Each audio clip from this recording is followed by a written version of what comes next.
कुंभ ये एक मेला नहीं, एक पर्व नहीं, बल्कि भारत की सभ्यता का एक ऐसा प्रतीक है जिसे इंटरनेशनल मीडिया भी बड़ी उत्सुकता से देखती है। हर साल कुंभ मेला अपने साथ कई रंग लेकर आता है, लेकिन इस मेले से जुड़ी साइंस को शायद बहुत कम लोग जानते हैं। ऐसी कई थ्योरीज हैं जिसे साइंटिस्ट और कॉस्मोलॉजी एक्सपर्ट्स सालों से प्रूव करने की कोशिश कर रहे हैं। कुछ ऐसे साइंटिस्ट भी हैं जो इस थ्योरीज को प्रूव करने के लिए आए तो थे, लेकिन उनके पीछे का सच जानकर वापस लौट गए और आज किसी से भी इंफॉर्मेशन शेयर करने से इनकार करते हैं। इतिहास की किताब कहती है कि चाइना के ट्रैवलर हेनसांग पहले व्यक्ति थे जिन्होंने कुंभ मेले का उल्लेख अपनी डायरी में किया था।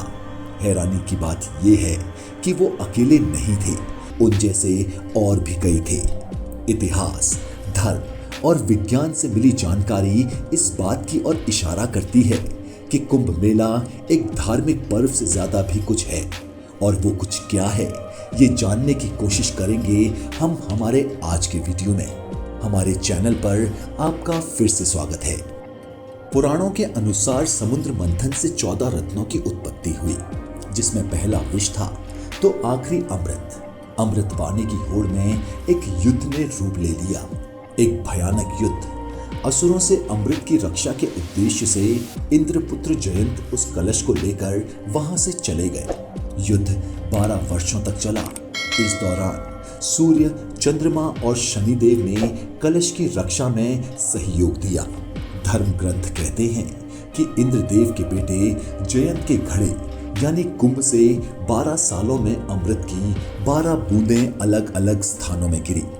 इन स्थानों में से 8 देवलोक में हैं और 4 मानव लोक में। भारत में इन 4 स्थानों का नाम है हरिद्वार, उज्जैन, नासिक और प्रयागराज। हरिद्वार से गुजरती गंगा नदी में, उज्जैन के शिप्रा नदी में, नासिक की गोदावरी में और प्रयाग स्थित गंगा, यमुना और सरस्वती के संगम स्थल पर, इन सभी स्थानों पर 12-12 साल में एक बार कुंभ मेले का आयोजन होता है। कुंभ का शाब्दिक अर्थ कलश होता है। ज्योतिष ज्ञान कहता है कि कुंभ का महत्व बृहस्पति के कुंभ राशि में प्रवेश तथा सूर्य के मेष राशि में प्रवेश के साथ जुड़ा है। ग्रहों की स्थिति हरिद्वार से बहती गंगा के किनारे पर स्थित हर की पौड़ी स्थल पर गंगा जल को मेडिसिनल बना देती है।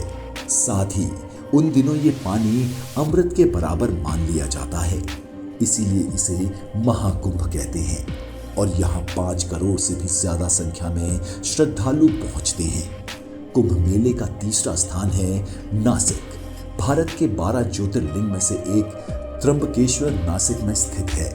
12 वर्षों में एक बार सहस्त्र कुंभ मेला नासिक और त्र्यंबकेश्वर में किया जाता है। कुंभ मेले का चौथा स्थान है उज्जैन, जो शिप्रा नदी के तट पर बसा है। कहते हैं कि भगवान शिव ने त्रिपुरा राक्षस का वध उज्जैन में ही किया था। ज्योग्राफिकल सिचुएशन इस पर्व का आधार है, जिसमें कुंभ की रक्षा करने वाले 4 सूत्रधार सूर्य, चंद्रमा, गुरु एवं शनि का योग इन दिनों में किसी न किसी रूप में बनता है। आदि शंकराचार्य एक विद्वान थे। उन्होंने भारत के 4 कोनों पर 4 धामों की स्थापना की, जिसके कारण 4 धाम की तीर्थ यात्रा का प्रचलन हुआ। कहा जाता है कि उन्होंने ही भारत की संत शक्ति को 10 वर्णों में गढ़ किया और भारतीय समाज के प्रत्येक वर्ग में धर्म चेतना जगाने का दायित्व उन्हें सौंपा। विभिन्न साधु संप्रदायों के अखाड़े यहाँ मठों में एक साथ मौजूद होते हैं। हर अखाड़े के अपने सिंबल और फ्लैग्स होते हैं। कुंभ के मेले में हर साधु समुदाय की अपनी छावनी होती है, जिसके बीचों बीच बहुत ऊंचे स्थानों पर उनका ध्वज फहराया जाता है। इन अखाड़ों के साधु सशस्त्रधारी होते हैं। उनकी रचना एकदम सैनिक पद्धति पर होती है। उनमें शस्त्र और शास्त्र का अद्भुत संगम होता है। ये साधु अविवाहित होते हैं। उनकी दिनचर्या भी बहुत कठोर होती है। शस्त्रधारी होते हुए भी वे सन्यासी मार्गी तपस्वी होते हैं। कुंभ के मेले में मुख्य आकर्षण इन अखाड़ों का स्नान ही होता है। उसे शाही स्नान कहा जाता है। प्रत्येक अखाड़े के प्रमुख महंत रथ पर सवार होते हैं। उनके चारों तरफ निर्वस्त्र खड़गधारी घुड़सवार चलते हैं। आप सोचेंगे कि अगर साधु हैं तो शस्त्र धारण क्यों करते हैं? साधु तो शांत और विनम्र स्वभाव के होते हैं। दरअसल भारत में विदेशी आक्रमण बहुत हुए। इसके बढ़ते प्रकोप के कारण साधुओं ने आत्मरक्षा के लिए हथियारों की शिक्षा ली। जिसके बाद जब भारत में मुगल शासक आए तब इन साधुओं पर, इनके मठों पर कई बार आक्रमण किए गए। इसीलिए इन साधुओं ने अपनी रक्षा के लिए हथियार उठाए। यही परंपरा आज भी चली आ रही है और ये साधु हथियार चलाने में किसी भी योद्धा से बेहतर नजर आते हैं। अगर सोचा जाए तो कुंभ सिर्फ एक रिलीजियस इवेंट नहीं है, बल्कि एक कॉस्मिक इवेंट की सेलिब्रेशन भी है। प्राचीन इतिहासकार जादूनाथ सरकार का कहना है कि कुंभ की परंपरा का सबूत 12वीं सेंचुरी के आसपास मिलते हैं। यहाँ एक जरूरी सवाल ये है कि प्लैनेटरी पोजीशन का ज्ञान हमें मिला है सैटेलाइट से, लेकिन सैटेलाइट 20वीं सेंचुरी में बनाई गई और टेलीस्कोप 16वीं शताब्दी में। हमारी जनरेशन जो कि आज सिंपल से सिंपल सवाल पूछने के लिए भी स्मार्टफोन का इस्तेमाल करती है, इंटरनेट का इस्तेमाल करती है, ये कैसे पॉसिबल है कि हमारे पूर्वजों ने बिना किसी सैटेलाइट या टेलीस्कोप के ये कैसे पता लगाया कि सूर्य के आसपास जुपिटर, सैटर्न या अर्थ किसी तरह से चक्कर लगाते हैं? ये प्लैनेट्स अलाइन कब होते हैं और साथ ही ये बात उन्होंने कैसे जानी कि जो प्लैनेटरी कंडीशंस किसी साल हरिद्वार में हैं, वो कंडीशन 3 साल बाद प्रयागराज में होगी और वही कंडीशन गुजरात में कब होगी?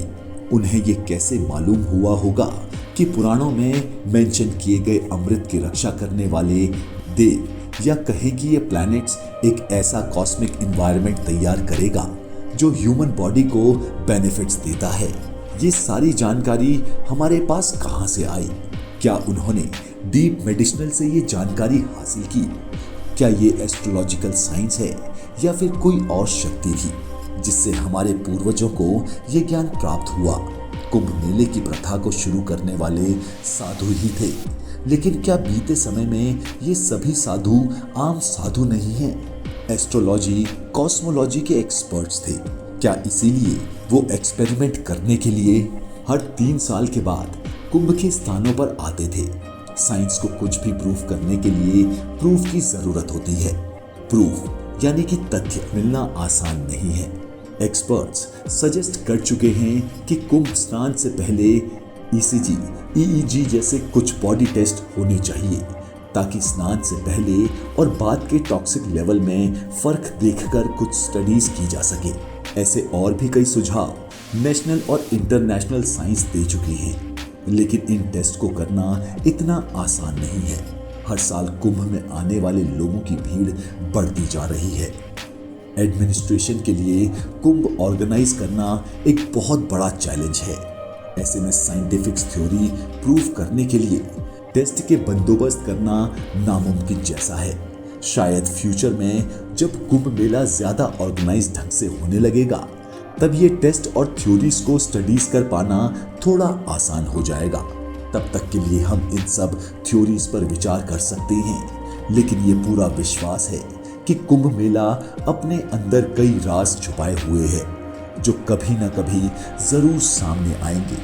अगर आपको हमारे वीडियोस पसंद आ रहे हैं तो प्लीज़ लाइक, शेयर, कमेंट और सब्सक्राइब ज़रूर करें ताकि ऐसे ही और इंटरेस्टिंग वीडियोस हम आपके लिए लाते रहें।